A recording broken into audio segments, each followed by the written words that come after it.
Here with my mom, spent some time with her today, and we got to looking at some old pictures and stuff. I see some pictures of the family when we were younger, some of my childhood videos, but mainly I was here to talk about my grandmother, my grandfather, and I'd just like to have my mom kind of explain a little bit about growing up with two blind parents. So tell us a little bit about what that was like for you, Mom, growing up.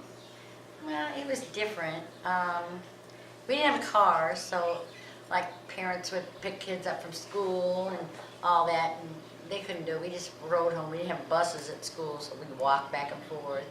I was in Girl Scouts when I was little, and they kicked me out because Mom and Dad couldn't see, because Mom couldn't go to the camp outs and stuff with us. We used to ride the bus all over the place all the time, and it was kind of fun.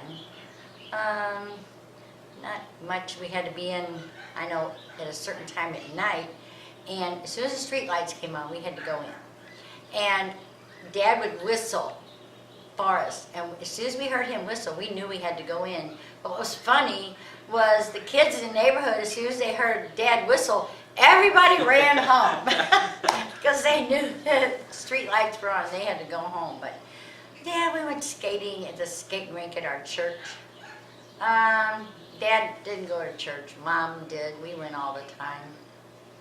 I don't know. There really wasn't. It wasn't much different, except we had to do all the cleaning, and Mom and Dad did the cooking. I know when we would have to wash the dishes, Dad would feel the dishes, see if they were clean. And if they weren't, we had to do them over. We lived upstairs in an upstairs apartment, and we had to scrub the steps with a scrub brush, and Dad would feel the steps to see if they were clean. He felt everything to see if they were clean, but they weren't any different. Dad worked. Mom took care of us, stayed home. Wasn't much different than any other, you know. So they cooked. You Yeah. said they cooked, so they would cook all the meals for you guys. Yeah. I learned how to cook when I could reach the stove. And Dad, when we were at church on Sunday, he would cook Sunday dinner. You know, like a roast or something like that. That's amazing. It blows my mind that, you know, people that were blind at birth could completely function a normal life, do things like cooking and stuff. What about like chores and things like that? We did chores. You know, we did. I know we had to go to.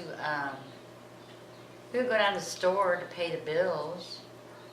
He didn't have much to do with banks back then. Yeah. That I can remember, but Dad would get the bills, and we'd go down like to the stores down at the corner and pay the bills down there, the electric bill and the gas bill, whatever.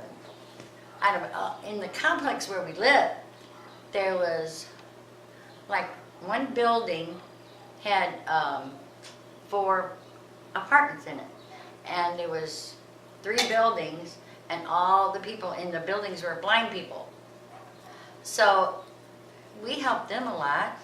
You know, we'd take them to the store, or go to the store for them whenever they wanted something, or we would get our groceries delivered. I remember that. Dad played piano. He worked at Technicolor during the day, developing x-rays in the darkroom. And then at night, like on Friday and Saturday night, he would play piano in bars, taverns, they called them back then. And that's how we got by. We weren't poor. We weren't rich, but we weren't poor. We were middle class.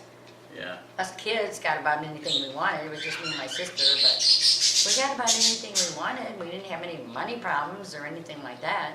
Yeah. So I can remember Grandpa trying to teach me how to play the piano, and I was so impatient as a kid. I just didn't have the patience to really learn it. But man, he could just make that piano sing like nothing else. oh yeah, he really he played the piano professionally for a long time. Yeah.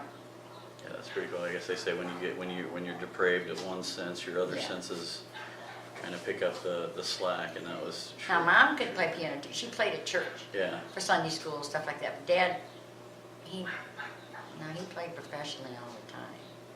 He liked playing. Yeah. You know.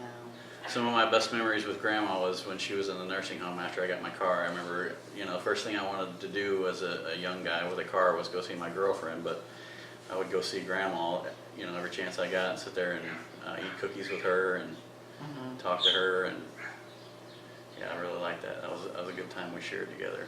Yeah, Travis was her favorite. She loved Travis. She called him her little twabba.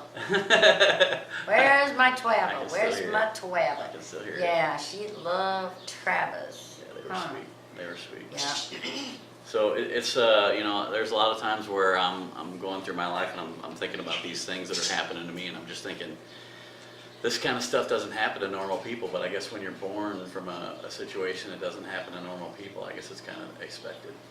So. Yeah, it wasn't. No, sometimes my Aunt Marie, my mom's sister, would come and pick up me and my sister from school. Boy, we thought that was a real treat. You get to ride in the car. Ooh, boy, that was fun. That's funny. But yeah, it was just, it was different. I was never. What about like when y'all started dating or anything? Did Grandpa do the typical, you're not gonna date my daughters, and that, was he protective of y'all, or No, not really. nothing like that? No. We just, I don't know. We'd ask Mom if we could go somewhere, and she'd say no. We'd go ask Dad, and he'd say, well, I don't give a damn. Get the hell out of here. Just to get out of his hair. I remember when he was living with you guys over on what was the road that you guys lived on before when I first met John? St. Matthew? St. Matthew, and he would be down in that basement, and every time I'd come home from the Army on leave, he would just say, Travis, I wish I had some cookies, and I'd go and make him some fancy breakfast, and he would be all flipped out, and he'd say, what's for breakfast? And I'd say, oh, buffalo Rocky Mountain pig balls or something. He'd say, oh, this is delicious. It would be just, you know, like scrambled eggs and bacon or something, you know, that he really liked. But I would always, I like coming home and cooking for Grandpa, because he was real appreciative of it. But he would pretty much drive us nutty with them cookies, boy. You could feed him cookies all day long and he'd eat them. Oh yeah, cookies and fudge. You buy him a pound of fudge, he eat the whole pound in one sitting. And he's like 90 pounds.